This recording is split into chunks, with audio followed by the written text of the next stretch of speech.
हरे रामेति कृष्णेति नाम संकीर्तनं सदा लोकक्षेमाय कुर्वन्तं प्रेमिकं सद्गुरुं भजे।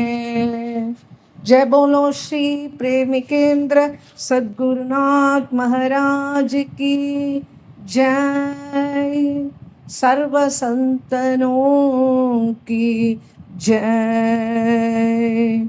वृंदावन बिहारी लाल की जय। श्री राधा रमण लाल की जय। श्री राधा वल्लभ लाल की जय। 84 कोर्स व्रज मंडल धाम की जय। गिरिराज धरण की जय। गोवर्धननाथ की जय। श्याम सुंदर यमुना रानी की जय। सब संतन की जय। सब भक्तन की जय। रस रानी की जय। रज रानी की जय। श्री राधा महारानी की जय। जय जय श्री राधे। जय जय श्री राधे। जय जय श्री राधे।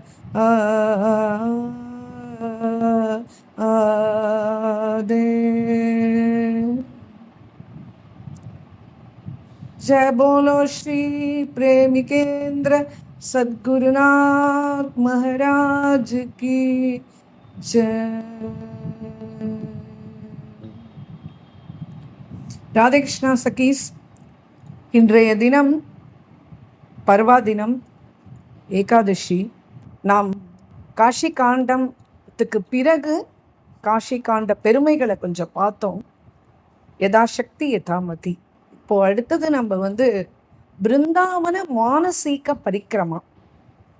இதுல நம்ம எல்லாருமா சேர்ந்துண்டு இந்த 100 சகிகளும், 100க்கும் மேற்பட்ட சகிகள் எல்லாரும் சேர்ந்துட்டு நம்ம மானசீகமா இந்த பரிக்கிரமாக்குள்ள, இந்த மார்க்கத்துக்குள்ள, இந்த பிருந்தாவன தாமுக்குள்ள, நாம தாம்னா பகவான் வாசம் பண்ற, நித்திய வாசம் பண்ற க்ஷேத்திரம்.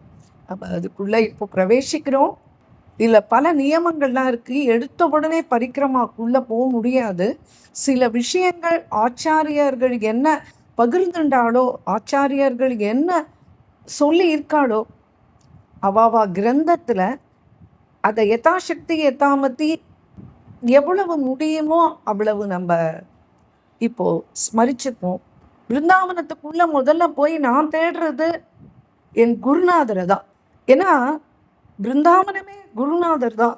அதனால நாம போய் முதல்ல பரிக்கிரமா மார்க்கத்துக்குள்ள தேடி போய் நம்ம அந்தந்த ஸ்தலங்களை பார்க்கறதுக்கு முன்னாடி முதல்ல நம்ம குருநாதரை நம்ம தியானிச்சுப்போம்.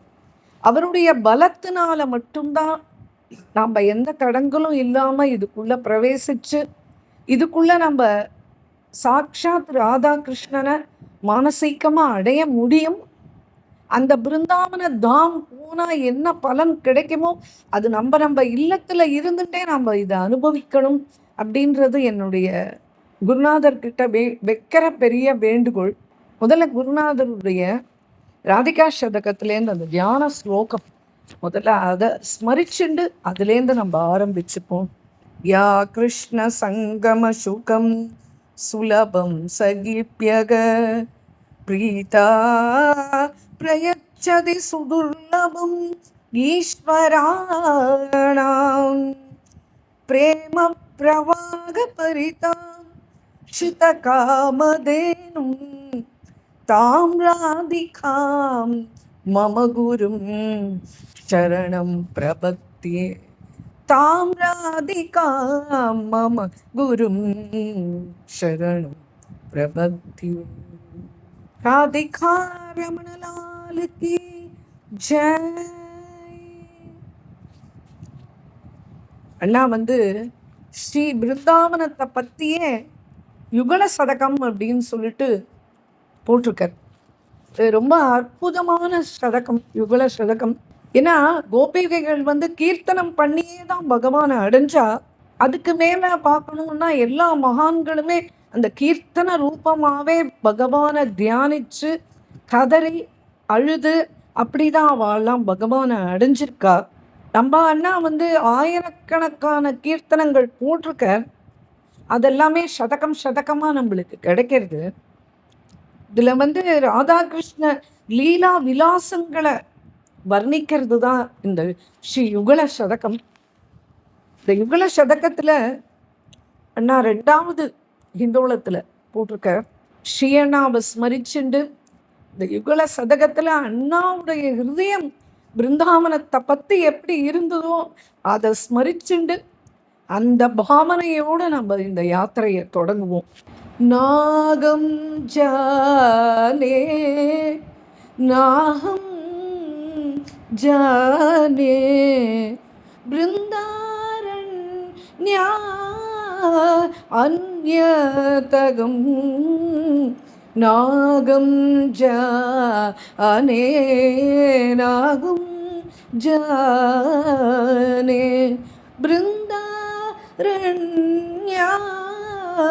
அன்யதகம்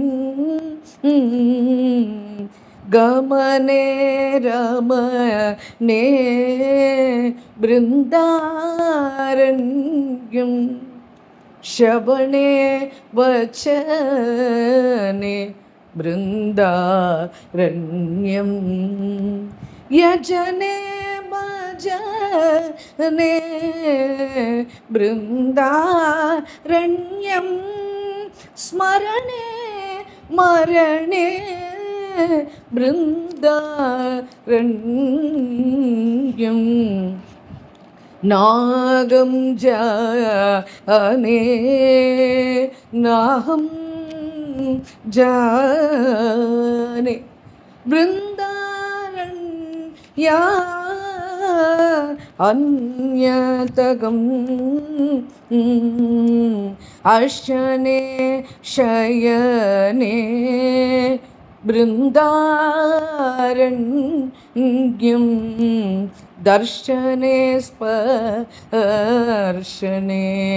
பிருந்தாரண்யம் ரசனே ஹாசனே பிருந்தாரண்யம் வியாசனே வாசனே பிருந்தாரண்யம் நாகம் ஜானே நாகம் ஜானே பிருந்தாரண்யா அன்யதகம் கானே பானே பிருந்தாரண்யம்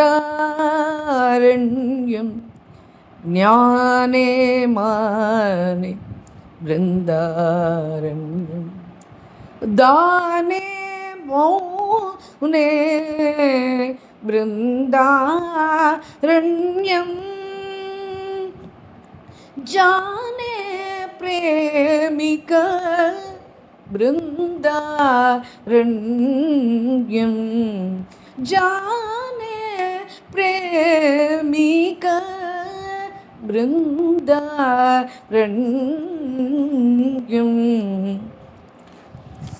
नाहम जाने नागम जाने बृंदारण्या अन्यतहम्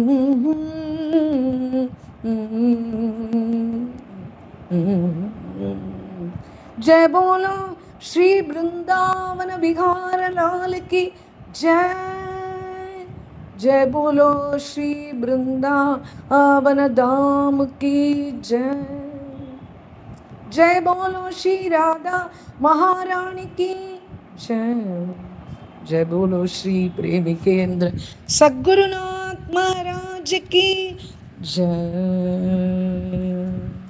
இப்போ மேலே நம்ம பிருந்தாவன யாத்திரையை தொடர்றோம். ஸ்ரீ பிருந்தாவனம் அப்படின்றது அது ஒரு பிரேம பாட்டசாலை.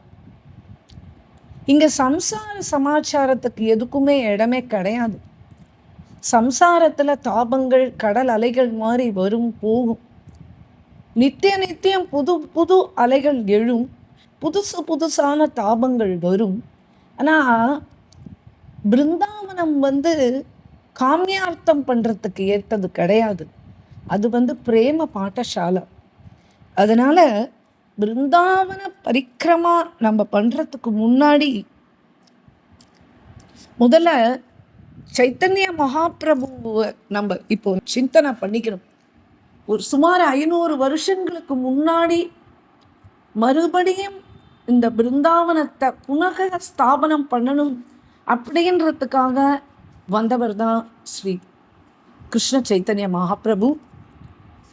அவராலேயே தான் நம்மளுக்கு திரும்பியும் புனக அவருடைய சிஷ்யர்களான ஷட்கோ சுவாமிகளால் நமக்கு திரும்பியும் இந்த பிருந்தாவனம், இந்த ரமணீய ஸ்தலங்கள், அங்கே இருக்கிற கோவில்கள், பிருந்தாவனத்தை பற்றி கிரந்தங்கள், இப்படி பல விஷயங்கள் நம்மளுக்கு கிடைக்க பெற்றது. ஏன்னா மகாபிரபு இந்த இடத்துக்கு வரும்போது, பிருந்தாவனத்துக்கு வரும்போது அங்கே எதுவுமே கிடையாது. அந்த இடம் பிருந்தாவனம் அப்படின்னு தெரிஞ்சுக்கணுன்னா 2 விஷயத்தை வச்சு தான் தெரிஞ்சுக்க முடியுமா? என்ன அப்படின்னு கேட்டால், ஒரு யமுனா நதி, ஒரு கோவர்தன மலை, இது 2 தான் அங்கே இருந்தது. இது தவிர வேற எதுவுமே கிடையாது. இதை பரிபூர்ணமாக நம்மளுக்கு திரும்பியும் நம்மளுக்கு பிருந்தாவனம் அப்படிங்கிற ஒரு அதிர்ஷ்ட வாய்ப்பை, நமக்கும் பிருந்தாவனம் கிடைக்கும், நம்ம பாகவதத்தில் படிக்கிற பிருந்தாவனத்தை திரும்பியும் நாம் எல்லாரும் அனுபவிக்கணும் அப்படின்றதுக்காக வேண்டி பரிசிரமம் பேரில் ரூப சனாதன கோஸ்வாமிகளுடைய ஒரு கடுமையான, அது சாதாரணம் கிடையாது, ஒரு கடுமையான ஒரு தபஸ் தான். அந்த தபஸ்னால நம்மளுக்கு திரும்பி கிடைக்க பெற்றது இந்த ஸ்ரீ பிருந்தாவனம். எப்படி இது நம்மளுக்கு கிடைக்க பெற்றது அப்படின்றத நம்ம முதல்ல அதை பார்த்து அதை கேட்டு தெரிஞ்சுப்போம்.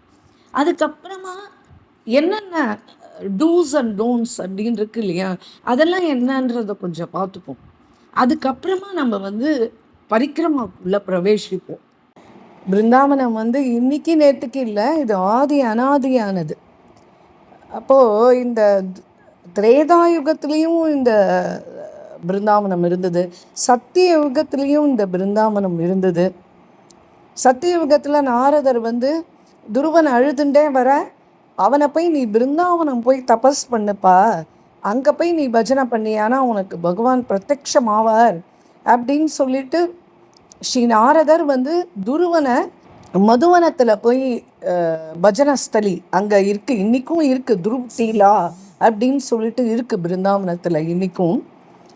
அப்படி சத்தியயுகத்திலையும் இந்த பிருந்தாவனம் இருந்தது. அதுக்கப்புறமா பிரகலாதனுக்கும் அனுக்கிரகம் பண்ணார் நாரதர். எப்படி அப்படின்னா, இந்த கிரிராஜ் பரிக்கிரமா பண்ணிட்டு வரும்போது பார்த்தா குசும் சரோவர்னு ஒரு இடம் வரும். அந்த குசும் சரோவருக்கு எதிர்க்க நாரத குண்டம் வரும். அங்கே தான் நாரதர் வாசம் பண்ணிட்டு இருந்தார். அப்புறம் இந்த கயாதுவை தன்னுடைய ஆசிரமத்துக்கு கூட்டிகிட்டு அங்கே வச்சுட்டு, அங்கே தான் அந்த பிருந்தாவனத்தில் தான் பிரகலாத ஜனனம் ஆச்சு.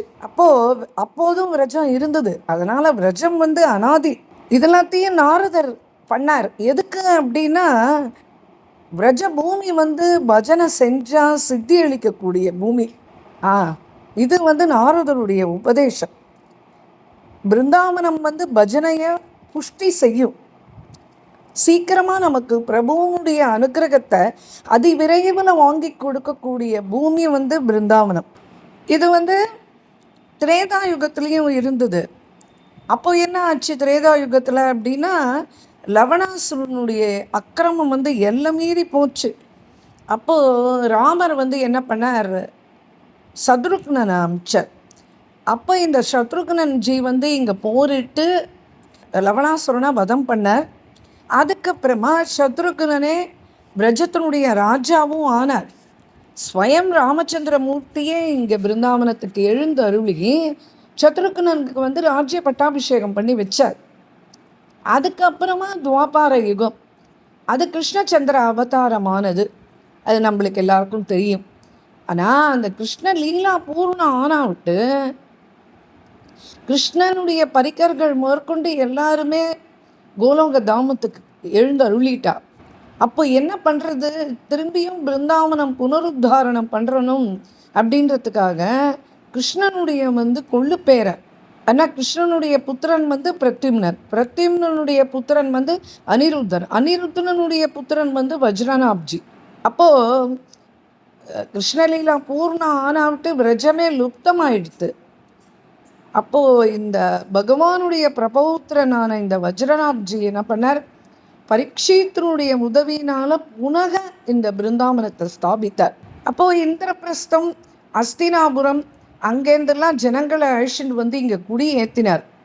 இது ஸ்ரீ பாகவதத்தில் ஸ்காந்த புராண மகாத்மியத்தில் இந்த வர்ணனை பாகவத மகாத்மியத்தில் இருக்குது.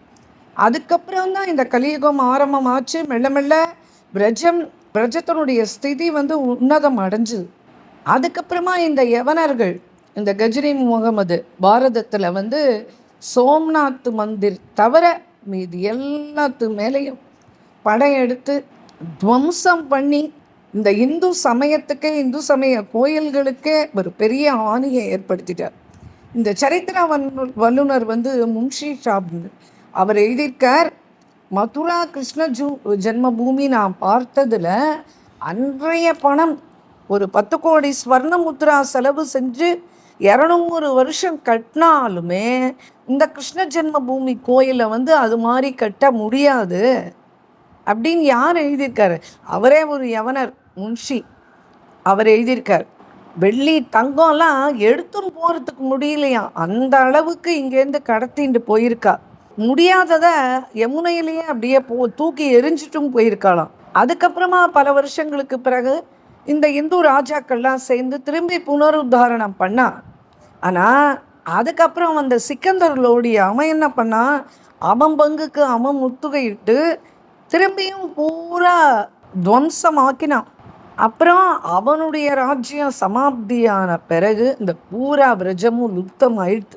அப்போ ஒரு 500 வருஷத்துக்கு முன்னாடி எங்கே பர்சானா, எங்கே கோகுல், எங்கே பிருந்தாவனம் அப்படின்னு தேடினா எதுவுமே கிடைக்காது. அதுக்கப்புறமா எப்படி புரிஞ்சுக்க முடிஞ்சுது அப்படின்னா, அதான் சைத்தன்ய மகாபிரபு வந்தார். அந்த வெறும் அந்த யமுனா நதியும் இந்த கோவர்தன மலையும் தான் இருந்தது. அதனாலேயே இந்த இடம்தான் பிருந்தாவனம், இங்கே தான் கிருஷ்ணன் லீலா பண்ணிட்டு போயிருக்கணும் அப்படின்றது அந்த ஆதாரங்கள்.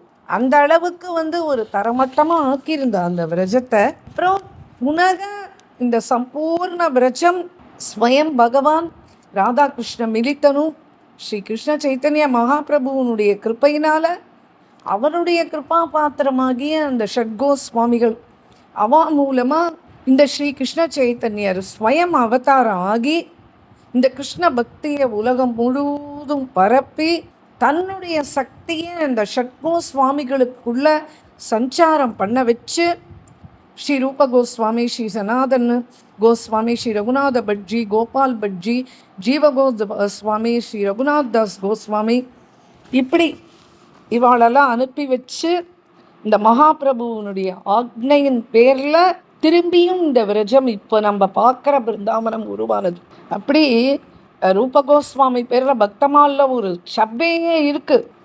ராதா கிருஷ்ண பக்த தோஷ உதாருக்கியும் சன்சார ஸ்வாத்வாத்து அப்படின்னு சொல்லிட்டு ரூப சனாதனனுக்கு என்னுடைய பிரணாம் அப்படின்னு அக்ரதாஸ் ஜியே சொல்கிறார். மகாபிரபுவனுடைய கிருப்பையினால் நம்ம எல்லாருக்கும் புனக இந்த பிருந்தாவனம் கிடச்சிது. பிரஜ பிருந்தாவனத்தில் ஒரே ஒரு உபாசனை தான், அது பிரேமமயி உபாசனை மட்டும்தான். ராதாகிருஷ்ணனுடைய நித்திய நிக்குஞ்ச பிரேமமயி உபாசனை.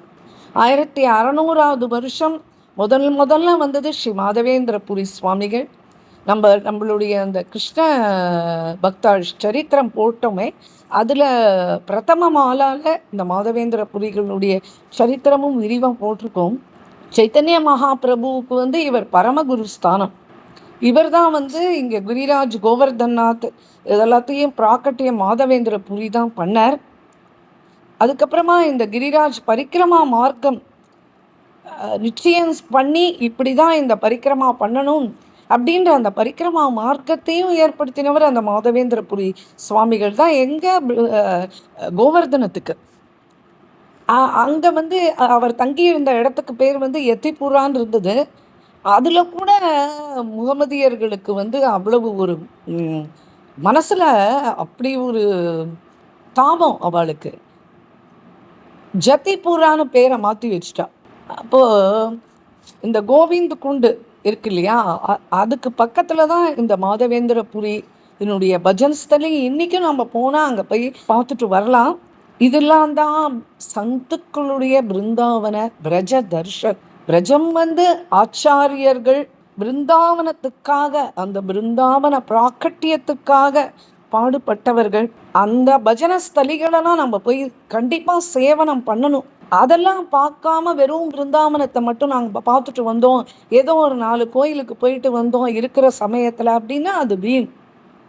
ஏன்னா இதை யார் நம்மளுக்காக பாடுபட்டு ராதாகிருஷ்ணனுடைய பிரேமைக்கு ஆளாகி ராதாகிருஷ்ணனை மறுபடியும் ஸ்தாபிதம் பண்ணாலும் அந்த ஆச்சாரியர்களுடைய பஜன்ஸ்தலி, அவளுடைய சமாதி, அவா பிராக்கட்டியம் பண்ண பகவானுடைய மந்திர், இதெல்லாத்தையும் நம்ம அவசியம் போய் தரிசனம் பண்ணணும். அதுக்கப்புறம் தான் வந்தார் அத்வைத மகாபிரபுஜி. அவருடைய பேரில் தான் இன்றைக்கும் அத்வைத பட் அப்படின்றது அங்கே இருக்குது. அப்போ அத்வைத மகாபிரபு வந்து இந்த மதன மோகனனை வந்து பிரகடனப்படுத்தினார். அதுக்கப்புறமா தான் நித்யானந்த் மகாராஜே வந்தார். அவர் வந்து சிங்காரவட்டை பிரகாசப்படுத்தினார். அங்கே வந்து ராசலீலா சமயத்தில் வந்து ஸ்வயம் ஷியாம் சுந்தர் வந்து ராதாராணிக்கு சிங்காரம் பண்ணார். இன்றைக்கும் ராதா தாமோதர் கோயிலில் போனால் நம்ம ரொம்ப உன்னிச்சு கவனிக்க வேண்டியது ஒரு பிராச்சீன சித்திரப்பட்டம் அங்கே இருக்கும். அது சேவா ஆறுது. அது வந்து எப்படி பகவான் வந்து ராதைக்கு சிங்கார சேவை பண்ணாரோ அந்த படம். அங்கே கண்ணாடி, அந்த கண்ணாடியை பார்த்துட்டே ராதைக்கு சிங்காரம் பண்ணானான் கிருஷ்ணன். எப்படி இருந்திருக்கும்? அதெல்லாத்தையும் தான் நம்ம தெரிஞ்சுட்டு நம்ம போய் அனுபவித்தோம் அப்படின்னா அதில் கூட கொஞ்சம் நம்மளுக்கு ஹிருதயத்தில் ஆத்மாக்கு ஆனந்தம் ஏற்படும்.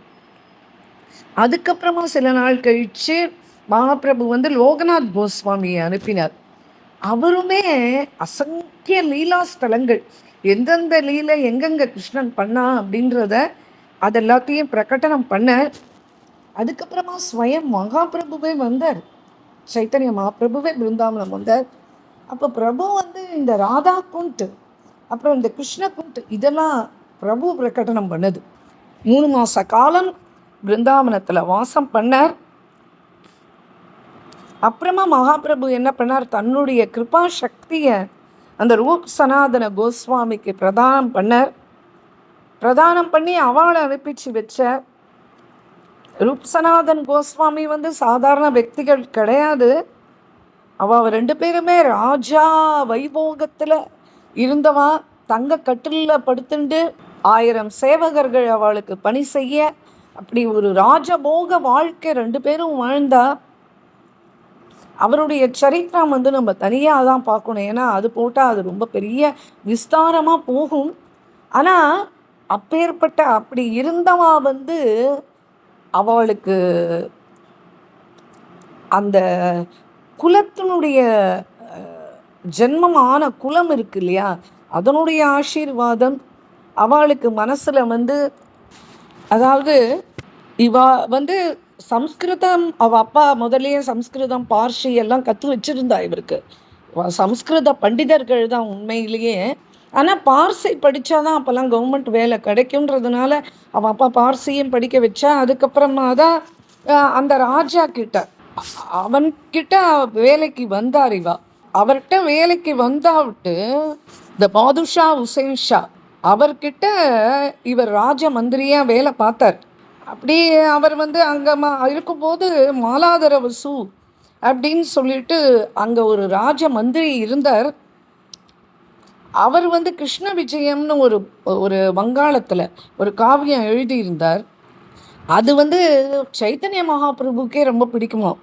நந்த நந்தன கிருஷ்ணா முர பிராணநாத்து அப்படின்னு ஒரு இது பாடுறாவா. அந்த அளவுக்கு அவருக்கு நல்ல ராஜாங்கத்துலேயும் சரி, பகவத் பக்தியிலையும் சரி, அப்படி ரொம்ப அதி உன்னத நிலைமையில் இருந்தார். அப்போ அந்த அவருடைய கிருப்பையினால இவாளுக்கும் ஒரு நல்ல கிருஷ்ண பக்தி ஏற்பட ஒரு வாய்ப்பு அவரோட பழகினதுனால. இவா பிராமணா தான், ரூப சனாதனர் இருந்தாலுமே இவரை முசல்மானா ஆக்கிட்டான் அந்த ராஜா. நீ உனக்கு பேர் சனாதனரை கபீர் தாஸ், அப்புறம் ரூபரை ஹாக்கீர் மல்லிக் அப்படின்னு பேர் வச்சு அப்படியே முஸ்லீம் அளவுக்கு அந்த நடை உடை பாவனை எல்லாத்துலேயுமே அந்த அளவுக்கு அவ இருக்க, அப்படி அவளை அப்படி தயார் பண்ணி இந்த ராம்கேலின்னு ஒரு ஊர், அந்த ஊரில் ஒரு புதிய நகரத்தையே இவாளுக்காக அந்த ராஜா அமைச்சுக்க சொல்லி அங்கே ஒரு பெரிய நவீன மாளிகை அதை கட்டிண்டு அத்தனை ஆடம்பரத்தோடு அங்கே தான் தங்க கட்டில் படுத்துட்டு தங்க தட்டில் தங்க ஸ்பூனோடு சாப்பிடுவாள். அந்த அளவுக்கு வைபவமான வாழ்க்கை வாழ்ந்து வந்துட்டு இருந்தா. அந்த எந்த ராம்கேலியில் இவ இருந்தாலோ அதுக்கு பக்கத்தில் கனாயி நாட்டசாலா அப்படின்னு சொல்லிட்டு ஒரு இடம் உண்டு. அங்கே நிறைய கிருஷ்ணலீலா மூர்த்திகள்லாம் நிறைய இருக்கும், இன்றைக்கும் இருக்குது. அங்கே இவா கொஞ்சம் அடிக்கடி போகிற வழக்கம் உண்டு. அந்த சாது சங்கம், அங்கே இந்த சாஸ்திர சர்ச்சைகள் அதெல்லாம் அவளுக்குள்ள கொஞ்சம் கொஞ்சமாக ஆத்ம சமர்ப்பணத்தை ஏற்படுத்தி அவளுக்குள்ள ஒரு வைராக்கிய சித்தம் ஏற்பட்டது. அதுக்கப்புறமா அவளுடைய மனசில் ஒரு துடிப்பு வந்தது. இப்போ ஏற்பட்ட தர்மம், இந்த தர்மத்துக்காக நம்ம மகாபிரபு இப்போ அவதாரம் ஆயிருக்கார். அவருடைய கிருப்பை தானே இத்தனை அளவுக்கு வந்திருக்கு அப்படின்னு சொல்லிட்டு, சரி நமக்கு வேற உபாயமே கிடையாது, நம்ம அந்த மகாபிரபுவை போய் காலை பிடிச்சிக்க வேண்டியது தான். இந்த மாதிரி ஒரு வாழ்க்கை நம்ம வாழ்ந்துட்டு இருக்கோமே, இது ஏதோ மனசை போட்டு உறுத்துறதே அப்படின்னு சொல்லிட்டு அவளுக்குள்ளேயே அவள் ரொம்ப வேதனைப்படுவா, ரொம்ப வருத்தப்படுவா. அதுக்கப்புறம் என்ன பண்ணுவா, வேலையிலேருந்து வந்தாவிட்டு சாயங்காலம் ஆனவுடனே குளிச்சுட்டு திருப்பூன்ற திலகதாரணம் பண்ணிட்டு கண்டி போட்டுண்டு நாம ஜபம் பண்ணிட்டு ஹரே கிருஷ்ண கிருஷ்ண கிருஷ்ண ஹரே ஹரே, ஹரே ராம ராம ராம ஹரே ஹரே அப்படின்னு சொல்லிட்டு நாம ஜபம் பண்ணிட்டு அதுக்கப்புறமா நாம் சங்கீர்த்தன் பண்ணி அப்படி இப்படி இருப்பாள். அவளுக்குள்ளே என்ன அப்படின்னா, மனசில் நம்ம பதித்தனை ஆயிட்டோம், இவனோட சேர்ந்து இந்த ராஜாவோடு சேர்ந்துக்கிட்டு நம்மளுடைய உதாரணத்துக்கு ஒன்றுமே வழியே இல்லையா அப்படின்னு மனசுக்குள்ளே ரொம்ப வருத்தப்படுவார். ஆனால் மகாபிரபுவுக்கு ரொம்ப இளகிய இருதயம், அது அவருக்கு பிடிக்காது. பாகவதத்தில் ஒரு ஸ்லோகம் இருக்கே, அதை அடிக்கடி சொல்வாராம். அபிச்சேத்சு துராச்சாரோ பஜதே மாம் அனன்யபாக் சாதுரேவ சமந்தவ்யக சமயக் வியவசித்தோ ஈசக அப்படின்றது. எவ்வளவுதான் கொடிய பாபியாக தான் இருக்கட்டுமே, ஆனால் அவன் அனன்ய பாவத்தோட பகவானை பஜனை பண்ணுவான் அப்படின்னா அவனை சாதும் தான் மதிக்கணும். ஏன்னா இப்போ அவன் உத்தம நிச்சயம் பண்ணிட்டான். அப்போ பகவான்கிட்ட போய் மனம் லயிக்கணும்னு ஒருத்த ஆசைப்பட்டாவிட்டு அவனை எப்படி பாபியாக எடுத்துக்க முடியும்? ஒரு முறை பகவான்கிட்ட அப்பா நீ தான் சரணாகதி அப்படின்னு வந்துட்டாலே சகல பாவமும் பஸ்மம் ஆயிடுறது அப்படின்னு இருக்கு இல்லையா? அப்போ பகவானுடைய பிரபாவத்தினால மகாபாபி கூட அவனுடைய சரணங்களை அடைய முடியும் அப்படின்னு இருக்கேன். அப்படி இருக்கும்போது இவா எதுக்கு ரூப சனாதன் இப்படி தன்னுடைய செயல்களுக்காக இப்படி பச்சாதாபப்படுறா? அப்போ எப்போ தன் மனசு வருந்தி தான் பண்ண வேலைகளுக்காக பச்சாதாபப்பட்டுட்டானோ அதுக்கப்புறமா அவனுக்கு கிருப பண்ணுறதுக்கு தயாராக தானே இருக்கான் ஸ்ரீகிருஷ்ணன். இப்போ என்ன பண்ணா, பிரபுவை பற்றி நிறைய கேள்விப்பட்டதுனால தான் இந்த மாதிரி நவதீபத்துக்கு பிரபுவுக்கு ஒரு கடிதம் எழுதி அனுப்பினா. இவா 2 பேரும் இந்த மாதிரி நாங்கள் இந்த மாதிரி இவ்வளவு வைபவமாக இந்த மாதிரி ஒரு பெரிய இதில் ராஜா கிட்ட பாதுஷா கிட்ட வேலை பார்க்குறோம், எங்களுக்கு ஆனால் மனசில் இது இல்லை, மன நிம்மதி இல்லை, எங்களுக்கு உங்களை சரணடையணும், உங்களை சந்திக்கணும்னு ரொம்ப ஆசையாக இருக்குது. அதுக்கு பிரபு திரும்பி ஒரு கடிதம் எழுதினார் இவாளுக்கு. பரபுருஷன் கிட்ட சம்பந்தம் இருக்கிற ஸ்திரீ வந்து வெளியில் என்னதான் வேலைகளை பண்ணிட்டு இருந்தாலும் உள்ளுக்குள்ளே எப்போ பார்த்தாலும் அந்த நூதனமான அந்த அவனோட சேர்ற அந்த சங்கமத்தையே எப்படி நினச்சி நினச்சி ரசித்து ரசித்து அவளுக்குள்ளேயே சந்தோஷப்படுவாளோ, அது மாதிரி நீங்கள் உள்ளுக்குள்ளே என்னதான் நீங்கள் வெளியில் என்னதான் அரசாங்க காரியத்தில் ஈடுபட்டிருந்தாலும் ஹிருதயத்தினால எப்பவும் ஸ்ரீகிருஷ்ணன் கிட்டேயே உங்களுடைய மனம் இருக்கட்டும். அதனாலேயே நீங்கள் வந்து தன்யமாவீர்கள் அப்படின்னு சொல்லிட்டு பிரபுவும் திரும்பி பதிலுக்கு ஒரு கடிதம் எழுதி அனுப்பினார். இந்த கடிதத்துக்கு அப்புறமா இவளுடைய சந்திக்கணுன்ற ஆசை வந்து ரொம்ப அதிகமாகிடுத்து. அதுக்கப்புறமா ராம்கேளிக்கு ஸ்வயம் பிரபுவே வந்தார். வந்து இவளை வந்து சந்தித்தார்.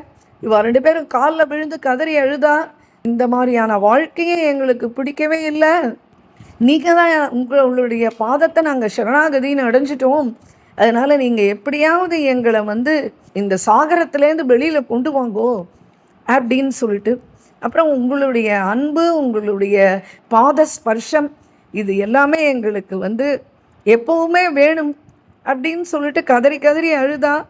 இவன் அழறதை பார்த்து பிரபுவனால் பொறுத்துக்க முடியல. உடனே அவளை தூக்கி ஆலிங்கனம் பண்ணிட்டு, அப்பா நீங்கள் அழாதீங்கோ, நீங்கள் அழுதாலாம் என்னுடைய நெஞ்சே பிளந்து போகிற மாதிரி இருக்குப்பா, நீங்கள் 2 பேரும் பரம பாகவதாள், ஜென்ம ஜென்மாந்தரமாக என்னுடைய பரிக்கர்களாக இருந்தவா நீங்கள், நானே உங்கள் தரிசனம் எப்போ ஆகும்னு நினச்சிட்டு இருந்தேன். குருநாதர் வந்து எப்போவுமே எல்லா சிஷ்யர்களுடைய தரிசனத்துக்காக காத்துன்னு இருப்பாருன்னு அண்ணா சொல்லுவார் கதையில். பாருங்க இந்த இடத்துல எப்படி மேட்ச் ஆறுதுன்னு. அதே மாதிரி நான் ராமகேளிக்கு வந்தது வந்து வேறு எந்த அபிப்பிராயமுமே இல்லை, உங்களை பார்த்து உங்களை சமாதானம் பண்ணணுன்றதுக்காக வேண்டியதான் வந்தேன். நீங்கள் புதிய பிறவி எடுத்தாச்சு, இன்னிலேருந்து உங்கள் 2 பேருடைய பேரையும் அந்த தாஸ் காஸ்லாம் வேண்டாம், நீங்கள் 2 பேரும் அந்த முசல்மான் பேர்லாம் இனிமேல் உங்களுக்கு வேண்டாம், உங்களுக்கு ரூபர் சனாதனர்னு நானே உங்களுக்கு பேரை வச்சுட்டேன். இருந்தாலும் நீங்கள் இப்போவே கிளம்ப முடியாது என்னோட, அதனால் நீங்கள் இன்னும் கொஞ்ச நாள் இந்த இடத்துல இருந்து உங்களுடைய காரியங்களை பார்த்துட்டுருங்கோ, தகுந்த நேரம் வந்ததும் நானே உங்களை அழிச்சிப்பேன் அப்படின்னு சொல்லிட்டு பிரபு விடைபெற்றுன்னு கிளம்பி போயிட்டார் நீலாச்சலத்துக்கு. அப்போது இவா 2 பேரும் ரொம்ப பரஸ்பரம் இவா 2 பேரும் கட்டி பிடிச்சு நான் அழறா, இப்படி ஒரு பெரிய சௌபாகியம் நம்மளுக்கு உதயமாகி திரும்பியும் நம்மளை விட்டு நழுவி போயிடுத்தே, என்ன காரணம் என்ன தெரியுமா? துளி வாசனை இருந்தாலும் பிருந்தாவன பிரவேசத்துக்கும் அந்த விதமான வாழ்க்கைக்கும் அது இடையூறாக இருக்கும். ஏன்னா இவளுடைய முதல் கடிதத்தில் தாங்கள் யாருன்றத அவள் வந்து சொல்லும்போது, நாங்கள் இந்த மாதிரி ராஜா கிட்ட இவ்வளவு பெரிய வேலையில் இப்படிலாம் இவ்வளவு சம்பத்திகளோட நாங்கள் இப்படி இருக்கோம் அப்படிலாம் இவளை பற்றி இவன் அறிமுகம் பண்ணிண்டா. அதனால் ஒரு நாளில் விட்டு போகாது ருச்சி, அதனால் அந்த ருச்சி விடணும் இவாளை விட்டு அப்படின்றதுக்காக வேண்டிதான் நீங்கள் இன்னும் கொஞ்ச நாள் இங்கே இருந்து இந்த அலுவல்கள் எல்லாம் பண்ணிட்டு வாங்குவோம் அப்படின்னார். அவளும் பண்ணின்னு வந்துட்டு இருந்தா. சாயங்கால வேளையில் சதா நாம் சங்கீர்த்தன் பண்ணிட்டு இருந்தா. ஒரு நாளைக்கு ரூபசனாதனர் 2 பேரையும் கூப்பிட்டார். இந்த மாதிரி நீங்கள் வந்து ராஜா கூப்பிட்டு சொன்னார், நீங்கள் கணக்கு வழக்கெல்லாம் கொடுத்துருங்கோ, என்ன நீங்கள் இது வரைக்கும் என்னென்ன நம்மளுடைய அக்கௌண்ட்ஸ் கம்ப்ளீட்டாக நீங்கள் சப்மிட் பண்ணிங்கோ. அப்போ இவா 2 பேரும் அன்றைய தினம் வேலையிலேருந்து வந்தவுடனே உட்காந்து எல்லாத்தையும் எடுத்து வச்சுன்னு, ராஜா திடுதிப்புன்னு இப்படி கேட்டானே நம்ம என்ன பண்ணுவோம் அப்படின்னு எல்லாத்தையும் எடுத்து வச்சுட்டு பார்த்து எல்லாத்தையும் சரி பண்ணி எல்லாத்தையும் பண்ணால் அன்றைய தினம் பஜனை போச்சு, நாம சங்கீர்த்தனம் போச்சு, அன்றைய தினம் நாம ஜபம் போச்சு. அவளுடைய மனசு கிடந்து தவிச்சு அழுதுது, ஆஹா இந்த மாதிரியான ராஜாவண்ட அகப்பட்டு அவனுக்கு தாசியம் பார்க்கறதுனால தான் நம்மளுக்கு இது எல்லாமே போச்சு அப்படின்னு சொல்லிட்டு அப்போது அழறா. அதுக்கப்புறமா அது பெரிய அது சனாதன கோஸ்வாமி ரூப கோஸ்வாமி சரித்திரம்னு போட போகிறோம், அதில் நம்ம விரிவாக பார்ப்போம். அதுக்கப்புறமா பல இன்னல்களுக்கு இடையில் அந்த காராகிரகத்தில் அவன் வந்து வேலை வந்து ஒன்றும் எந்த தப்பும் பண்ணல, இவர் என்னால் இனிமேல் ஒழுங்காக வேலை பார்க்க முடியாது, எனக்கு உடம்பு சரியில்லை அப்படின்றார். இப்போ வைத்தியரை அனுப்பிச்சு அப்படி என்ன இவருக்கு உடம்பு சரியில்லையானா, இல்லை நன்னா தான் இருக்குது அவர் உடம்பு அப்படின்றார்.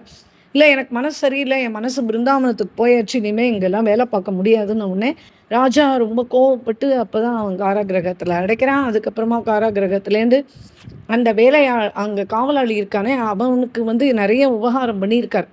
அதனால் சனாதன கோஸ்வாமி வந்து நான் வந்து யமுனையில் போய் நான் வந்து பிராணனை விட்டுட்டேன், நதியில் வந்து நான் பிராணனை விட்டுட்டேன் அப்படின்னு ராஜா கிட்ட சொல்லிக்கோ, நான் இந்த க்ஷணமே எனக்கு கதவு திறந்து விடு, நான் போயிடுறேன் அப்படின்னு அவரும் கதவு திறந்து விட இவரும் எப்படியோ நீந்தி அப்புறம் போய் சேர்றார்.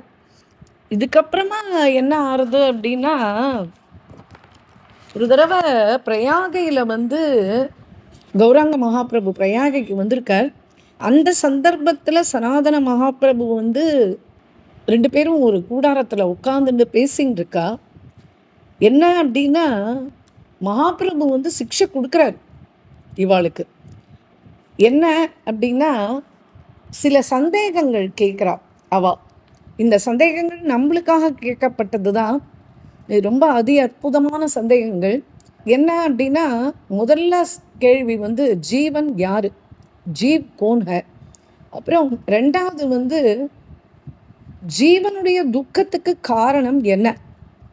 அப்புறம் 3வது வந்து அந்த ஜீவன் எப்படி அந்த துக்கங்களை சின்ன பின்னப்படுத்த முடியும். அதுக்கடுத்தது வந்து கிருஷ்ணனுக்கும் ஜீவனுக்கும் என்ன சம்பந்தம். அதுக்கடுத்தது கிருஷ்ண சம்பந்தம் கிடைக்கிறதுக்கு என்ன உபாயம், அதுக்கான வழி என்ன, இதனுடைய பிரயோஜனம் என்ன, சாதனா பண்ணணும் அப்படின்னா வைஷ்ணவன் வந்து என்ன பண்ணணும், சாதனை பண்ணுறான் வைஷ்ணவன். அதுக்கப்புறம் அவன் என்ன பண்ணணும், அவனுக்கு என்ன வேணும் அப்படின்றது கேள்வி. அதுக்கு கௌரங் மகாபிரபு சொல்கிறார், ஜீவ் கோன் ஹே அப்படின்னா அதுக்கு பதில் சொல்கிறார். ஜீவன் அப்படின்றது வந்து அது ஒரே ஸ்வரூபம்தான். ஜீவன் வந்து கிருஷ்ணனுக்கு சதா தாசி தான். அதுக்கு ஒரு ஸ்வரூபம்தான். அந்த ஜீவன் வந்து கிருஷ்ணனுடைய தாசனாக இருக்கணும். பாகவதத்தில் வந்து பூரா கர்ப்பவாசத்துலேருந்து சொல்லப்படுறது என்ன அப்படின்னா, 4வது மாதத்தில் ஒரு ஆத்மா வந்து ஒரு ஸ்திரீனுடைய கர்ப்பத்தில் பிரவேசமாகுது. 5வது மாதத்தில் பசிக்கும். ஆனால் வயிற்றில் இருக்கிற பூச்சிகள்லாம் அந்த குழந்தைய கடிக்கும். அதனாலேயே அந்த குழந்தை வந்து ஆத்மா வந்து நரக வேதனையை அனுபவிக்கும். அதுக்கப்புறமா குழந்தை தலைக்கீழாக தொங்கும்.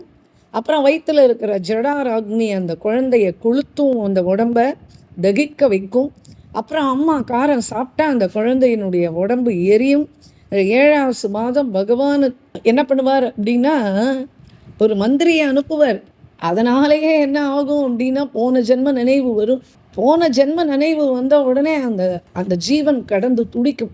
அப்புறம் இப்போ என்ன பண்ணுறது, சரி நான் வந்து இல்லை நான் இனிமேல் ஒழுங்காக இருக்கேன் அப்படின்னு அந்த ஜீவன் கதரும் பகவான்கிட்ட.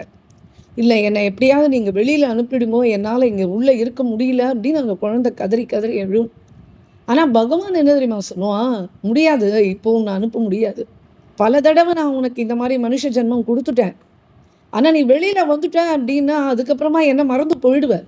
அதனால் நான் உனக்கு இப்போ நீ வெளியில் போக முடியாது, இன்னும் கொஞ்ச நாள் இது உள்ளேயே இரு. அந்த காராகிரக வாசம் தான் அந்த ஆத்மாவுக்கு, அந்த ஜீவனுக்கு. அப்போது 9 மாதம் முடிஞ்ச உடனே குழந்தை பிறக்கிறதே அழுதுண்டே பிறக்கிறதுனுடைய காரணம் அதுதான்.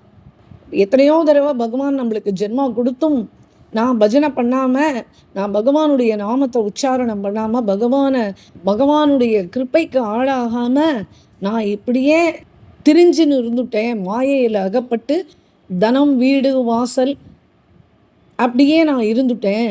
சுற்றத்தார் உறவினர் அது இதுன்னு அப்படியே இருந்துட்டேன். நான் இனிமேல் நான் பஜனை பண்ணி நான் இருக்கணும் அப்படின்னு அந்த குழந்தை அழுதுண்டே ஒரு சங்கல்பத்தோடு பிறக்கும். ஆனால் சுற்றி இருக்கிறவங்களாம் என்ன பண்ணுவாள், குழந்தை அழுதுன்னு பிறந்தாலும் அவள் சந்தோஷமாக கொண்டாடுவாள். என் பேரன், என் பையன், என் மருமா அப்படின்னு எல்லாரும் ஒத்தொத்தரும் அந்த குழந்தைய உடனே சொந்தம் கொண்டாட ஆரம்பிச்சிடுவா. அந்த குழந்தை திரும்பி அழும். அது என்ன, நான் உங்களுடைய யாருடையவனும் கிடையாது, நான் பகவானுக்கு சொந்தம் இந்த ஆத்மா அப்படின்னு அது திரும்பி அழும். என்னை திரும்பி இந்த குழியில் தள்ளாதீங்கோ அப்படின்னு அது அழும். அப்புறம் குழந்தை இப்படி கொஞ்சம் கொஞ்சமாக பெருசாகும். பெற்றோரை சுற்றி இருக்கிறவாளே என்ன பண்ணுவா, எல்லா விதமான சமாச்சாரங்களையும் அவளே சொல்லி கொடுத்துருவா. இப்படி நடந்துக்கோ, அப்படி நடந்துக்கோ, இப்படி இரு, அப்படி இரு அப்படின்னு சொல்லிட்டு எல்லாத்தையும் சொல்லி கொடுத்து எல்லா விதமான எண்ணங்களையும், தேவையில்லாத எண்ணங்களை அந்த குழந்தையினுடைய மனசில் விதைச்சி அவளை பற்றி தூஷணைகளாக சொல்லி கொடுத்து, அவா கெட்டவா, இவா கெட்டவா, அப்படி எல்லாம் சொல்லி கொடுத்து அந்த குழந்தையினுடைய மனசை பாழ் பண்ணிடுவா.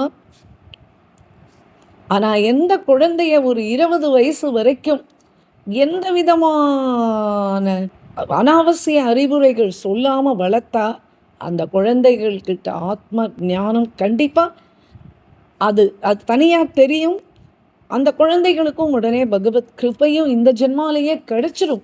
அப்போது மகாபிரபு சொல்கிறார், இதெல்லாம் தான்ப்பா நீ கேட்ட கேள்விகளுக்கு பதில். சனாதன மாயா ரொம்ப பிரபலமானதுப்பா. இந்த ஜீவன் எப்பவுமே சதா சதா சதா நான் எத்தனை சான்ஸ் கொடுத்தாலும் திரும்பி போய் போய் இந்த மாயை கிட்ட சர்வ சுலபமாக மாட்டிண்டு தன்னுடைய வாழ்க்கையை அப்படியே தொலைச்சி விடுறான். அப்புறமா அவன் துர்கதிக்கும் ஆளாகிறான். திரும்பியும் மறுபடி புனரபி ஜென்மம், புனரபி மரணம், புனரபி ஜென்மம்ன்ற மாதிரி தான் சம்பாதிச்ச சொத்து, தான் சம்பாதிச்சு சேர்த்து வச்ச கோல்டு, தான் சம்பாதிச்சு சேர்த்து வச்ச நிலம் நீச்சு பணம் காசு சில்வர் எல்லாத்தையும் நினச்சி கடைசியில் சர்வ யோனியில் போய் அவனுக்கு ஜென்மமாகும். எவனொருவன் காமத்தினாலேயே மடிஞ்சு போறானோ அவனுக்கு வேஷி யோனியில் ஜென்மமாகும்.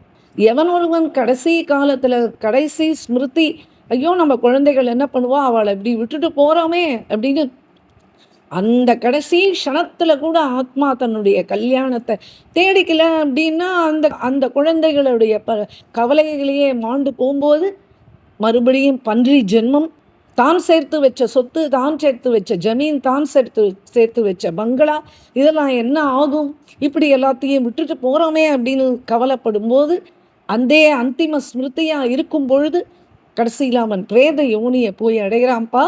இப்படி பல யோனிகளை போய் அவன் அடைஞ்சு திரும்பியும் திரும்பியும் திரும்பியும் இப்படியே மாயையனுடைய பிரபாவத்தினால அவன் அவஸ்தப்படுறான். உடனே சனாதன கோஸ்வாமி கேட்டார், அப்படின்னா அந்த மாயா பந்தனத்திலேருந்து எப்படி இந்த ஜீவன் தப்பிக்க முடியும்? அப்போ பிரபு சொல்றது நம்ம எல்லாருக்காக தான். இதுல பிரபல உபாயம்னு நான் ஒன்று தான் சொல்லுவேன். என்ன அப்படின்னா சந்து சங்கம், சந்துக்களுடைய சரணங்களை நாடி ஓடி போய் அவளை சரணாகதி பண்ணிடுமோ. இந்த ஜென்மம் அமூல்யமானது. திரும்பியும் மனித ஜென்மம் கிடைக்குமான்னு தெரியவே தெரியாது. உங்களை பற்றி உங்களுக்கு கவலையே இல்லையே. அப்போது சந்து சங்கு இல்லை அப்படின்னா பிரபுவனுடைய கிருபை கண்டிப்பாக கிடைக்காது. அதனால் இந்த ஒரு சந்து சங்கங்களால தான், அவள் சொல்கிறத சிரவணம் பண்ணுறதுனால தான், அந்த சத்கதைகளை கேட்கறது மூலமாக தான் வாழ்க்கையில் வைராக்கியம்ன்றது முதல்ல ஏற்படணும். அதுதான் முதல் படி. அப்போது பிரபுவனுடைய சரணத்தில் நமக்கு அனுரக்தி ஏற்படும். அதுக்கப்புறம் கிருபை அது தானாக நம்ம வீட்டு கதவை தட்டும். அப்போது முதல்ல வேண்டியது மகாபிரபு சொல்கிறது ஸ்ரத்த.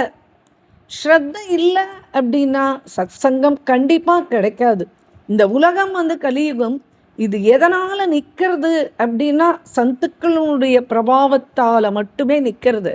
ஆனால் நான் கிருபை பண்ணிகிட்டே இருக்கேன். மறுபடியும் மறுபடியும் மறுபடியும் சந்துக்களை இந்த பூலோகத்துக்கு அனுப்பிச்சுட்டே இருக்கேன்.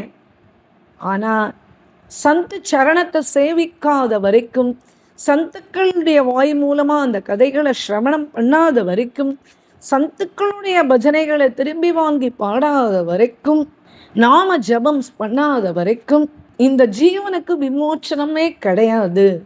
இது ஒன்றே ஒன்று தான் அவளுக்கு நான் வச்சிருக்கிற லட்சம். அப்புறம் இன்னொன்று என்ன அப்படின்னா, அதில் ஏதோ சில சந்துக்கள் சரியாக இல்லாமல் இருந்தா அதற்காக எல்லா சந்துக்களையும் நம்ம கூறக்கூடாது. இன்னொன்று, சந்துக்களை விமர்சனம் எந்த காரணம் கொண்டும் பண்ணக்கூடாது. சத்சங்கம்ன்றது பகவான் தானே நம்மளுடைய நிலைமையை உத்தேசித்து யதார்த்தமாக நம்மளுக்கு கிடைக்க வைப்பான். அப்போது பகவத் பிராப்தி இச்சை நம்மளுக்குள்ள எப்போ உண்டாருதோ அப்போ நம்மளுக்கு குருவையும் அவனே அனுப்பி வைப்பான்.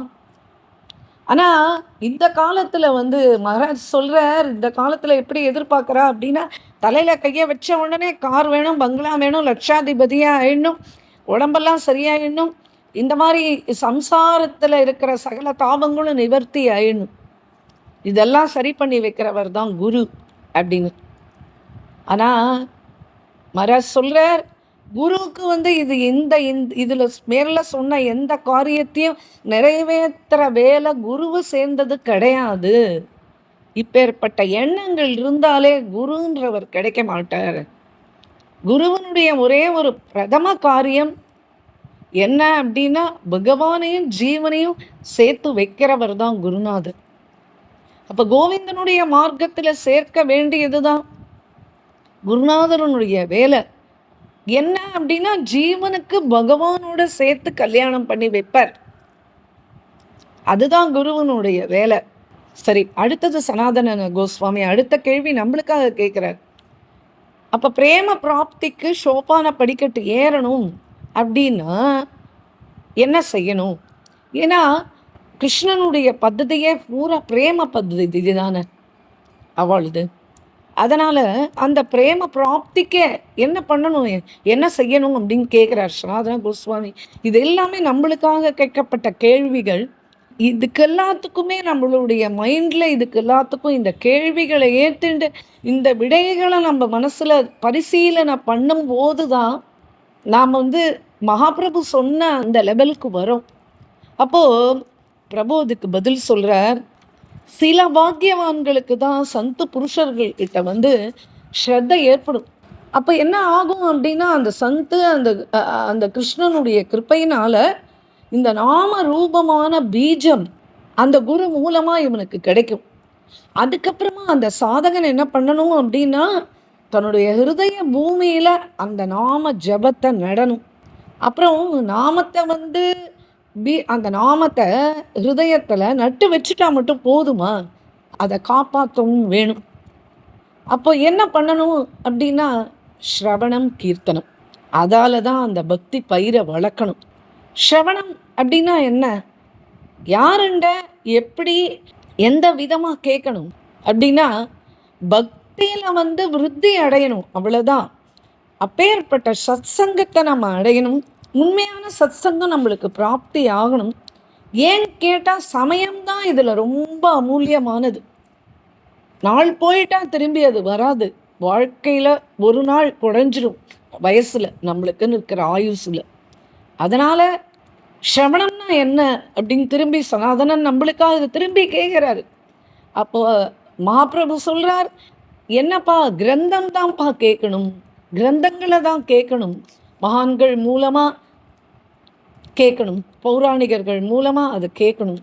என்ன கிரந்தங்கள் அப்படின்னு திரும்பியும் கேட்காத, ராமாயணம், பாகவதம், மகாபாரதம், சைத்தன்ய சரிதாமிரதம், பகவத்கீதை, பக்தமால் சரித்திரங்கள், இப்படி எல்லாத்தையும் கேட்கணும். இப்போதான் நம்ம போய் கோவிந்தனுடைய மடியில் உட்காரக்கூடிய தகுதியை நாம் அடைய முடியும் அப்படின்ற. கீர்த்தனா என்ன? அடுத்த கேள்வி ஸ்ரவணம் ஆயிடுத்து. அடுத்தது கீர்த்தனம் என்ன அப்படின்னா, சந்துக்கள் தாங்கள் பாடுகிற பாடல்களை நம்ம கேட்கணும். முதல்ல கேட்டு பழகணும். அதுக்கப்புறம் அவளோட சேர்ந்து பாடி பழகணும். பரீட்சித் ஸ்ரவண பக்திக்கு தானே, அவர் தானே அந்த ஸ்ரவண பக்திக்கு உதாரணம். அவர் தானே அந்த ஸ்ரவண பக்தியினால 7 நாட்கள்ல ஸ்ரீபாகவதம் கேட்டு பரமகதியை பகவானையே அடைஞ்சார். அப்போ ஸ்ரவணம் கேட்க கேட்க கேட்க திரும்பி கேட்கணும் அப்படின்ற ஆவலை நாம் ஏற்படுத்திக்கணும். அதுக்காகவும் பிரார்த்தனை பண்ணணும். அதுக்கப்புறம் கீர்த்தன், அந்த கீர்த்தன்ற ஜலம், அந்த ஜலத்தினால தான் அந்த பக்தின்ற பயிரை நம்ம வளர்க்க முடியும். அப்போ கீர்த்தன் செய்யணும் அப்படின்னா என்ன மாதிரி கீர்த்தன் அப்படின்னு கேட்குறார் சனாதன கோஸ்வாமி. அருமையான கேள்வி. உடனே சைத்தன்ய மகாபிரபு சொல்றார், மகா பிரபுவனுடைய ரூபம் அதை வர்ணிக்கிற கீதங்கள், பிரபுவனுடைய லீலைகள் அதை வர்ணிக்கிற கீதங்கள், பிரபுவனுடைய குணம் அதை வர்ணிக்கிற கீர்த்தனைகள், அப்புறம் பிரபுவனுடைய நாம் கா கீர்த்தன், அப்புறம் பிரபுவனுடைய தாம் கா கீர்த்தன். இந்த எல்லாத்தையும் நம்ம கீர்த்தன் பண்ணணும். அப்போ அந்த பகவானுடைய நாம சங்கீர்த்தனத்தை கேட்டு பழகி திரும்பி பாடி பழகி கொண்டே இருக்கும்போதே நம்முள்ள குண விசாரம் தானா ஏற்படும். அந்த குண விசாரம் பண்ண ஆரம்பிப்போம். அப்பதான் அந்த பாட்டுல இப்படி சொல்லியிருக்கே அப்படின்னு சொல்லிட்டு அந்த விசாரம் பண்ணுவோம். அப்போ என்ன ஆகும் அப்படின்னா, நம்மளுடைய அந்தரங்க ஹிருதயம் இருக்கே, இந்த ஆத்மா, அடடா நம்ம இதெல்லாத்தையும் பண்ணாம விட்டுட்டோமே, என்னுடைய பாவத்தை நீ எப்படியாவது மன்னிச்சிரும், அந்த ஹிருதயத்துக்கு ஆத்மாக்கு தெரியுமே ஜென்ம ஜென்மமா என்னென்ன பாபங்கள்லாம் பண்ணி இந்த ஆத்மா வந்திருக்குன்னு. அப்போ ஒரே வழி, அந்த கீர்த்தனத்தை கேட்க கேட்க நம்மளுடைய கண்லேந்து வழிகின்ற கண்ணீர், அது ஒன்னே நம்ம பாபங்கள் எல்லாம் கரைஞ்சு போயிடும். அப்படி அழணும், அழ தெரியணும் நான் சொல்ற மாதிரி. அப்புறம் இன்னொரு பாவனை இருக்கணும். நாம் அந்த கீர்த்தன் கேட்கும் போதும் பாடும்போதும் நம்மளுக்கு எதிர்க்க இருக்கிற அந்த இஷ்ட தெய்வம் நம்ம எதிர்க்க உட்கார்ந்துட்டு அதை கேட்கறது அப்படின்ற பாவம் நம்மளுக்குள்ள உற்பத்தி ஆகணும். அந்த பாவத்தினாலேயே சித்தம் சுத்தமாயிடும். அந்த கீர்த்தனத்தினால, அந்த மகான்களுடைய வாணியில தன்மையை மாறுறதுனால, அந்த அர்த்தத்தை புரிஞ்சு பாடுறதுனால, அந்த பக்தின்ற அந்த பயிர், அந்த கீர்த்தனம்ன்ற அந்த நீரை ஊற்றி வளர்க்கறதுனால மெல்ல மெல்ல மெல்ல மெல்ல மெல்ல அந்த பயிரில் அப்படியே அந்த அங்குர் அந்த தோன்ற ஆரம்பிக்கும். மெல்ல அந்த முளை விட ஆரம்பிக்கும். அப்போ அந்த செடி அப்படியே கொஞ்சம் மேல் நோக்கி வளர ஆரம்பிக்கும். ஆனால் இதோட நம்ம இன்னும் ஒன்று கவனிக்கணும் அப்படின்றார். இந்த பயிரை எந்த ஆடு யானை இதெல்லாம் மேய்ஞ்சிடக்கூடாது அப்படின்றார். அடுத்த கேள்வி கேட்கிறார் சனாதன கோஸ்வாமி, ஆடு யாரு யானை யாரு அப்படின்னு கேட்கிறார். அப்போ அதுக்கு மகாபிரபு சொல்ற, இது ரொம்ப உருக்கமான சப்ஜெக்ட், இது ரொம்ப உருக்கமான சப்ஜெக்ட். இது அவசியம் எல்லாருமே இதை அனுபவிக்கணும் மனசார. அப்போ பக்தி வளர்ந்துன்னு இருக்கு இல்லையா, அந்த பயிர் வளர்ந்துன்னு இருக்கேன். அப்போ என்ன ஆகும் அப்படின்னா, நாம அபராதம், வைஷ்ணவ அபராதம், இது ரெண்டு. இதுதான் ஆடு, இதுதான் யானை. நாம அபராதம் வைஷ்ணவ அபராதமும் தான் ஆடு யானை. உடனே ரொம்ப மகாபிரபு சொல்றார், இந்த பக்தி அப்படின்ற அந்த பயிர் நன்னா வளரணும் அப்படின்னா அதுக்கு ஒரு வேலை கட்டணும். அந்த வேலை என்ன அப்படின்னா, சாதகனுக்கு திட பிரதிஜை, அந்த நியமம் இருக்கணும். யாரோடையாவது நம்ம பேசுறோம், நிந்த கேட்டோம் அப்படின்னா அப்போ அவளோட அதை பத்தி திரும்பி மேல பேசக்கூடாது. அது அவாத்துல அது பண்ணா, அவாத்துல இது பண்ணா, அவ அதை சொன்னா, அவ இதை சொன்னா, எல்லா குப்பையும் பேசி பேசி மனசை குப்பை தொட்டியா ஆக்கின்ற கூடாது. கஷ்டப்பட்டு எத்தனை நாளை நம்ம பஜனை பண்றோமோ அந்த இடத்துல ஒரு நிமிஷத்துல இந்த குப்பையை கொட்டிட்டு போயிடுவா. யாரு? சத்சங்கத்திலேருந்து வந்துட்டு அதுக்கப்புறமா நிர்மலமான மனதோட அவனையே நினைச்சிட்டு இருக்கும்போது இந்த குப்பை எல்லாத்தையும் எடுத்துன்னு நம்ம மனசுக்குள்ள கொட்டி நம்மளுடைய மனசை சாந்தி இல்லாம பண்ணிட்டு போயிடுவா. அப்போ பக்தி அந்த பயிர் நன்னா வளர்ந்ததுன்னா அந்த பயிருக்கு என்ன கேப்பபிலிட்டி இருக்குன்னா அது கோலோகம் வரைக்கும் நம்மளை கூட்டிட்டு போயிடும். ஏன்னா அது கற்பக விருட்சம். அதனால அது நம்மளை எடுத்துட்டு போய் ராதா மாதாவுடைய பாதத்துல நம்மளை விட்டுடும். அப்போ அந்த பக்தி மரம் வளர்ந்து அந்த பக்தி மரத்துல அந்த பிரேம ரூபமான அந்த பழம் கிடைக்கும். அதனால நியமங்களை கடைபிடிக்கணும் அப்படின்றதுதான் முக்கியம். நியமம் அப்படின்னா என்ன அப்படின்னா, எது செய்யலாம் எது செய்யக்கூடாது, அதான். யாரோட பேசலாம் யாரோட பேசக்கூடாது, இது முதல்ல தெரிஞ்சிருக்கணும். தேவையில்லாத பேச்சுக்களை பேச வேண்டியது இல்லை அப்படின்றார் மகாபிரபு. இல்லை அப்படின்னா அந்த ஆடு என்ன பண்ணுமா, அது வாயில விஷத்தை தான் வச்சுட்டு இருக்குமா. ஆடுனுடைய வாயில சதா விஷம்தான் இருக்குமா. அதனால அது ஒரு தடவை ஒரு செடியை முகர்ந்துட்டு போயிடுத்து அப்படின்னா அந்த செடி பட்டு போயிடுமா. அதுக்கப்புறமா அந்த செடி வளரவே வளராது. யானை என்ன பண்ணும், தன் தும்பிக்கன்ற தன்னுடைய வாயினால அந்த செடியை அப்படியே பெயர்த்து எடுத்து கீழே போட்டுரும். அதனால அந்த பக்தி பயிர் நாசமா போயிடும். அதனால ஜாகிரதை அப்படின்றது எப்ப வேணும்னா இந்த ஸ்டேஜ்ல தான் ரொம்ப அவசியம் அப்படின்னு சொல்லிட்டு ஆடு யானை அப்படின்னு சொல்லிட்டு இந்த நிந்தை கேட்கக்கூடாது அப்படின்றதுல ரொம்ப அழுத்தமா சொல்றாரு இந்த இடத்துல மகாபிரபு. அதனால ஜாகிரதை இந்த ஸ்டேஜ்ல ரொம்ப அவசியம். அப்போ யாரோட சம்பந்தம் வச்சுட்டா எல்லாம் புஷ்டி ஆகும், அப்படின்னு கேட்டா சந்துக்கள் சரணம் தான் திரும்பி. அப்ப யாரோட சம்பந்தம் வச்சா என்னுடைய பஜனை பாழாயிடும் அப்படின்றத தெரிஞ்சு வச்சுக்கணும். கையில சதா மாலை வச்சுன்னு உட்கார்ந்து இருக்கணும். பகவத் தியானம் சதா பண்ணிக்கிட்டே இருக்கணும். ஆனா நல்லா இருக்கிற மனசு இப்போ இதெல்லாத்தையும் போய் கேட்கும்போது ஜபமாலை கையில இருந்து ஜபம் பண்ணாலும் நினைப்புகள் வந்து அந்த கேட்ட விஷயங்களையே அசை போடும்.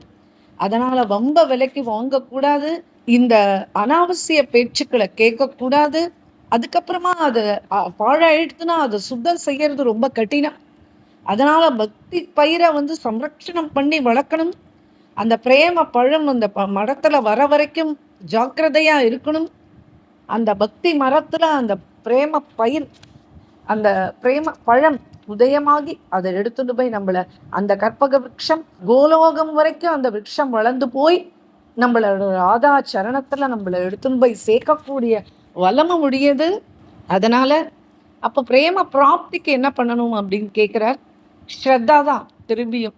ஸ்ரத்தா, நாம ஜபம், தாம், அதுக்கப்புறமா ஸ்ரீ விக்கிரகத்துல பரிபூர்ண நம்பிக்கை, அப்புறம் ஏதாவது ஒரு கிரந்தத்தையே நாடி அந்த கிரந்தத்து மேல ஈஸ்வர நம்பிக்கை, பிரசாதத்துக்கு மேல நம்பிக்கை. பகவானுடைய பிரசாதனம் உல்லங்கப்படக்கூடாது, அதுல ஒரு நம்பிக்கை.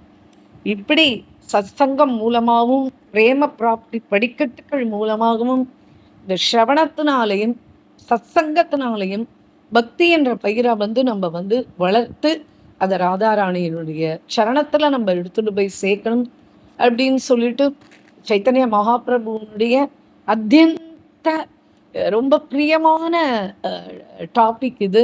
இது வந்து எல்லாருக்கும் தேவையான டாபிக்கு.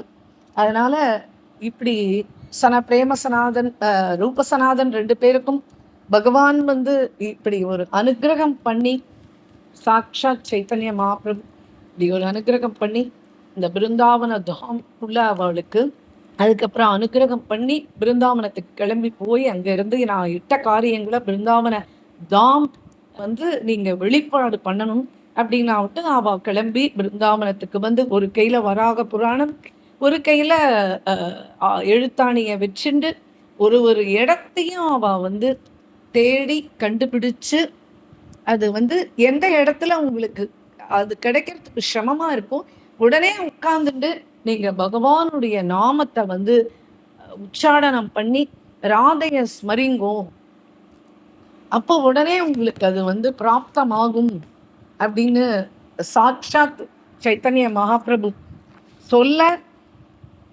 அவ 2 பேரும் கிளம்பி இங்க வந்து இருந்து இந்த பிருந்தாவனத்தை பிரகடனம் பண்ண விதம் இதுவரைக்கும் போதும் அப்படின்னு நினைக்கிறேன். ஏன்னா நிறைய இருக்கு இன்னும், ஆனா அதுவே பரிக்கிரமாவா ஆயிடாது. ஸோ அதனால இது மேற்கொண்டு உங்களுக்கு ஏதாவது தெரிஞ்சுக்கணும்னு இருந்தாலும் நாம சைத்தன்ய சரித்தம் சொல்ல போறோம் இதுக்கப்புறமா. அப்போ அதுல விரிவா வரும், எல்லாமே நம்ம பார்க்கலாம்.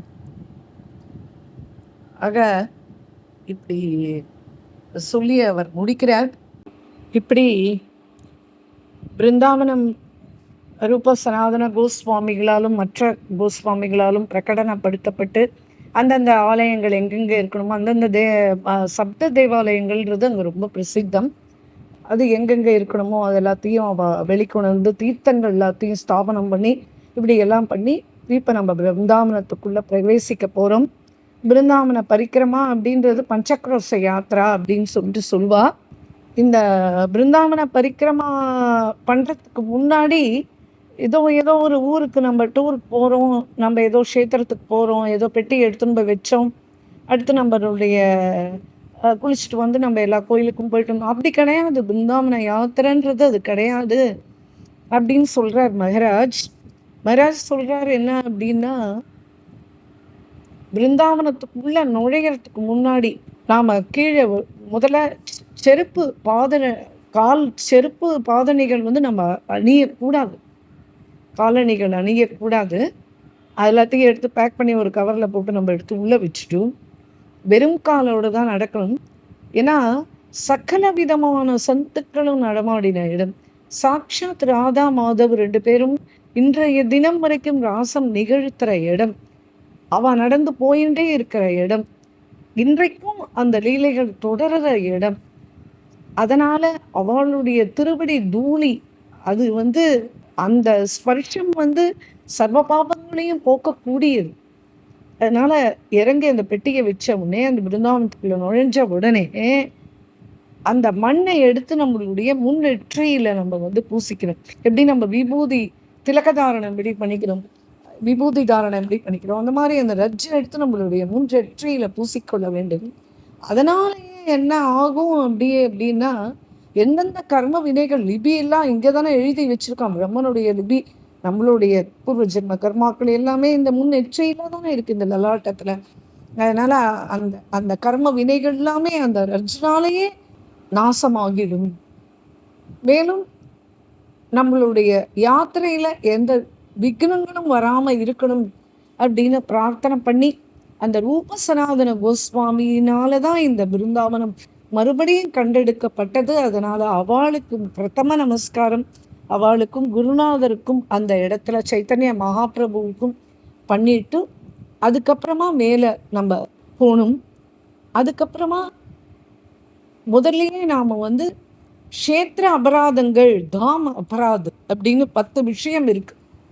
இதுவும் மகாபிரபு சொன்னது தான். இந்த 10 அபராதத்திலேருந்து நம்மளை நம்ம வந்து காப்பாற்றிக்கணும். அதாவது இந்த இந்த தப்புக்களை நம்ம அங்கே செய்யாமல் இருக்கணும். அது என்ன அப்படின்னா, அந்தந்த ஸ்தலத்துக்குன்னு அந்தந்த ப்ராப்பர்ட்டிய அந்தந்த க்ஷேத்திர குரு, அந்த குரு இருப்பார் இல்லையா, அந்த குருவை நம்ம மதிக்காம இருக்கக்கூடாது, நமஸ்காரம் பண்ணிக்கணும். அதனால எந்த தப்பும் கிடையாது. அவளை பற்றி எதுவும் வீணான பேச்சுக்கள் யாரை பற்றியும் நம்ம பேசக்கூடாது. குரு நிந்தா ஆகவே ஆகாது. அதுக்கடுத்தது எப்போவுமே ஆகாது. அதுக்கடுத்தது வந்து இந்த இந்த இந்த தாமமா, இந்த க்ஷேத்திரமா, இதெல்லாம் ஒன்றும் நிலையானதெல்லாம் ஒன்றும் கிடையாது. இது எப்போவும்லாம் இருந்ததில்லை அப்படி அந்த மாதிரியான எண்ணங்கள்லாம் வரக்கூடாது. அப்புறம் அந்த இடங்களை பற்றி விமர்சிக்க கூடாது. அது எப்படி இருந்தாலும் இது என்னமோ இந்த இடம் வந்து இவ்வளோ பிரமாதமாக சொன்னால் கடைசியில் வந்து பார்த்தா ஒரே குப்பையும் கூழுமா என்னமோ இப்படி இருக்கே அப்படின்னு சொல்லிட்டு எந்த இடங்களை பற்றியும் நம்ம விமர்சிக்க கூடாது. அப்புறம் கூட வர சக யாத்திரைகள், நம்மளோட இல்லை, கூட எத்தனை யாத்திரைகள், அந்த தீர்த்த யாத்திரைகள் நிறைஞ்சது தானே பிருந்தாவனம். அவளை வந்து ஏதோ நம்மளுடைய புத்தி சாமர்த்தியத்தினால துச்சமாக எடை போடக்கூடாது. அவளை பற்றி தவறாக நினைக்கக்கூடாது. அப்புறம் வந்து 5வது சொல்கிறது, அங்கே இருக்கிறவளுக்காக தார்மீக பூஜை எல்லாம் பண்ணுறத வந்து பணம் சம்பாதிக்கிற மையமாக இந்த பிருந்தாவனத்தை கருதக்கூடாது.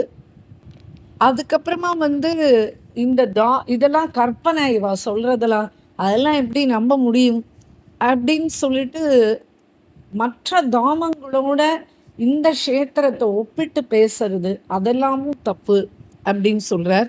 அப்புறம் வந்து அந்த தீர்த்தஸ்தானத்தை எல்லாத்தையும் பற்றி விமர்சிக்கிறது, அதை வந்து வேறு மாதிரி, அதை வந்து வேறு பாவனையில் வேறு யாரோ சொல்கிறத கேட்டு அதை மனசில் ஏற்றுண்டு அதை வந்து பிரச்சாரம் பண்ணுறது, அதெல்லாம் தப்பு. அப்புறம் வந்து பிருந்தாவனத்துக்கும் நவதீப் தாமுக்கும் எந்த விதமான வேறுபாடுகளுமே கிடையாது. அதை வந்து அந்த மாதிரி வேறுபாடு இருக்கிற மாதிரி நினச்சா அதுவும் தப்பு. அதுக்கப்புறமா அந்த போகிற வழியில் இப்படிலாம் சொல்லி இவ கூட்டிகிட்டு போகிறாளே, இதெல்லாம் கரெக்ட் தானா அப்படின்னு சந்தேகப்படக்கூடாது அப்படின்றார். சந்தேகம் வந்து ரொம்ப பெரிய தப்பு அப்படின்றார். அப்புறம் இந்த தார்மீக ஸ்தானங்களை பற்றி அது சம்பந்தமாக இதெல்லாம் வந்து இவளுடைய வெறும் கற்பனை தான், மனிதனுடைய கற்பனை தானே கண்டு இதெல்லாம் ஒன்றும் இல்லை அப்படின்னு அதை நம்பாமல் இருக்கிறது. அதை பற்றி கேள்விப்பட்டுட்டும் அதை நம்பாமல் இருக்கிறது. அப்படி எல்லாம் இந்த விதமான 10 அபராதங்கள் இதில் வந்து நம்மளை வந்து விடுபட்டுருக்கணும். இதை வந்து நம்ம ஜாக்கிரதையாக இருக்கணும் அப்படின்றது தான் இதனுடையது. அதுக்கப்புறமா கண்டிப்பாக காலங்காத்தால எழுந்துக்கணும். அந்த 5 மணிக்கு முன்னாடி எழுந்து நம்மளுடைய நித்திய விதிகள், யமுனா ஸ்நானம் எல்லாத்தையும் முடிச்சுட்டு ஒரு பஞ்ச தேவாலயமாவது போய் மங்களா தர்ஷன் பண்ணுறது முதல்ல, அது ரொம்ப முக்கியம். அப்புறம் பிருந்தாவன பரிக்கிரமா அது அதை விட முக்கியம். அந்த பரிக்கிரமால தான் என்னென்ன இடங்கள் என்னன்றத நம்ம அடுத்தது எபிசோட்ல பார்க்க போறோம். அதுக்கப்புறமா புகாரி சேவா அப்படின்றது அங்க ரொம்ப பிரசித்தி.